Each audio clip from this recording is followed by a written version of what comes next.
Assalamualaikum warahmatullahi wabarakatuh. Perkenalkan, nama saya Monica Oktavianti dengan NIM 24801 dari kelas 1 APGSD. Di sini saya akan mempresentasikan esai saya yang berjudul Pembelajaran Daring Efektifkah? Kasus COVID-19 di Indonesia mulai terkonfirmasi pada Maret 2020. Saat itu, WHO mengumumkan pemberhentian pada kegiatan-kegiatan yang dapat menimbulkan kerumunan massa dan dapat menyebabkan penularan virus semakin cepat.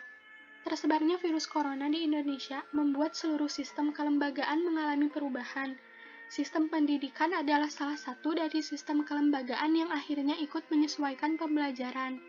Menteri Pendidikan Indonesia mengeluarkan Surat Edaran Mendikbud Nomor 4 Tahun 2020 tentang pelaksanaan pendidikan dalam masa pandemi COVID-19, di mana isinya itu pelaksanaan pembelajaran di sekolah dialihkan pada pembelajaran daring dari rumah masing-masing. Pembelajaran daring. Pembelajaran daring adalah metode pembelajaran yang dilakukan secara online menggunakan aplikasi atau platform pembelajaran yang tersambung dengan jejaring internet. Beberapa platform pembelajaran yang sering digunakan antara lain Zoom Meeting, Google Meet, Google Classroom, WhatsApp, YouTube, dan lain sebagainya. Setelah tersebarnya arahan pemerintah untuk melakukan pembelajaran daring, terlebih untuk stay at home, aktivitas dalam dunia pendidikan, bahkan aktivitas sehari-hari manusia, tidak dapat dipisahkan dari dunia online. Kata revolusi industri 4.0 akhirnya bisa kita manfaatkan. Slogan milenial pun semakin terasa nyata dengan sistem pembelajaran melalui platform digital ini. Penyampaian materi, absensi, tugas, bahkan ujian, semuanya dilakukan menggunakan aplikasi belajar online. Tidak perlu berangkat ke sekolah, berbeda dengan tahun-tahun sebelumnya di mana absensi, ujian, semuanya itu masih harus diberlakukan di sekolah menggunakan buku, pulpen. Tapi untuk saat ini, kita hanya perlu menggunakan laptop yang tersambung dengan jejaring internet.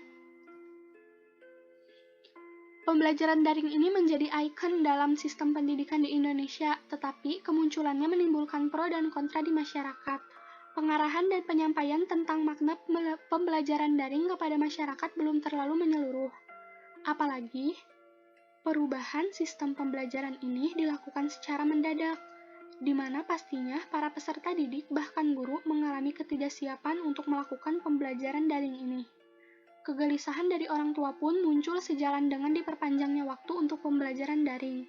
Orang tua yang kurang paham akan teknologi harus ikut ambil pusing dengan pembelajaran daring yang serba digital, terlebih untuk tingkat TK dan SD yang perlu pengawasan khusus, karena seringkali hal ini dianggap sebagai suatu kebebasan untuk belajar bagi mereka.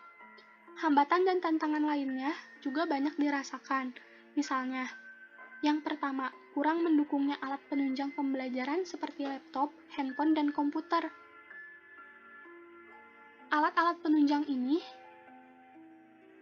adalah salah satu hal yang paling utama dalam melakukan pembelajaran daring. Tanpa adanya alat-alat ini, pembelajaran daring tidak akan terlaksana. Lalu, yang kedua, sinyal dan jaringan yang sering berubah-ubah. Apalagi di beberapa daerah dan pelosok, sinyal dan jaringan ini tidak masuk ke dalamnya. Yang ketiga, aliran listrik yang sering terputus mendadak. Kendala-kendala kecil yang sering terjadi berdampak besar pada kejenuhan dan penurunan semangat pada diri siswa untuk belajar, seperti tidak adanya kepahaman akan materi yang telah dipelajari dalam satu semester, merupakan dampak dari kejenuhan pembelajaran melalui sistem daring. Yang kedua, pembelajaran daring juga terkesan terlalu memberatkan dan membebankan para siswa karena harus membeli paket data untuk masuk dan mengirimkan tugas. Ketiga, kesehatan fisik siswa yang lebih cepat menurun, contohnya pada kesehatan mata dan kesehatan pencernaan. Hal yang paling berdampak yaitu pada kesehatan mental dan pikiran dari para siswa. Mendengar beberapa keluhan dari siswa dan rekan mahasiswa lainnya, bahwa guru atau dosen mereka terkadang tidak memberikan arahan, penjelasan, atau feedback terkait materi yang seharusnya disampaikan. justru malah memberikan tugas yang lebih banyak untuk mengganti pematerian tersebut dengan harapan bahwa para siswa akan lebih kreatif dan aktif, serta akan lebih mandiri. Tetapi pada kenyataannya hal itu bertolak belakang. Berdasarkan data KPAI tahun 2020, tercatat sebanyak 3 kali kasus bunuh diri yang dilakukan oleh siswa karena alasan tugas dan beberapa kasus penganiayaan oleh orang tua terhadap anak. Contohnya, kepada seorang siswa SMA di Goa, Sulawesi Selatan berinisial MI yang nekat bunuh diri dengan meminum racun. Korban bunuh diri akibat depresi dengan banyaknya tugas-tugas yang diberikan guru selama pembelajaran daring. Lalu bagaimana mengatasi kejenuhan saat pembelajaran online? Ada beberapa cara yang dapat dilakukan untuk mengatasi kejenuhan saat pembelajaran online. Yang pertama, mencari tempat ternyaman saat belajar. Yang kedua, melakukan video call dengan teman. Yang ketiga, menyelingi dengan olahraga dan peregangan agar badan tidak terasa nyeri. Yang keempat, mengistirahatkan mata sejenak dari layar digital. Usahakan melihat tumbuh-tumbuhan, rumput-rumput yang berwarna hijau agar mata itu terasa lebih fresh. Yang terakhir dan yang terpenting, jangan terlalu terbebani dan merasa stres dengan diberlakukannya sistem pembelajaran ini. Jadi, efektif tidak ya pembelajaran daring ini? Pembelajaran daring memang menjadi solusi di situasi saat ini, tetapi masih belum efektif pelaksanaannya. Pembelajaran daring di Indonesia masih terlalu jauh dari harapan. Lalu solusinya bagaimana? Pemerintah saat ini belum bisa berbuat banyak untuk mengefektifkan sistem pembelajaran daring, tetapi pemerintah sudah melakukan hal yang terbaik. Contohnya itu memberikan subsidi kuota kepada guru dan murid tiap bulannya. Lalu melakukan webinar-webinar kepada guru dan orang tua untuk membimbing para siswa dalam melaksanakan kegiatan pembelajaran daring. Kesimpulan, pembelajaran daring memang menjadi alternatif yang sangat tepat untuk memutus rantai penyebaran virus COVID-19.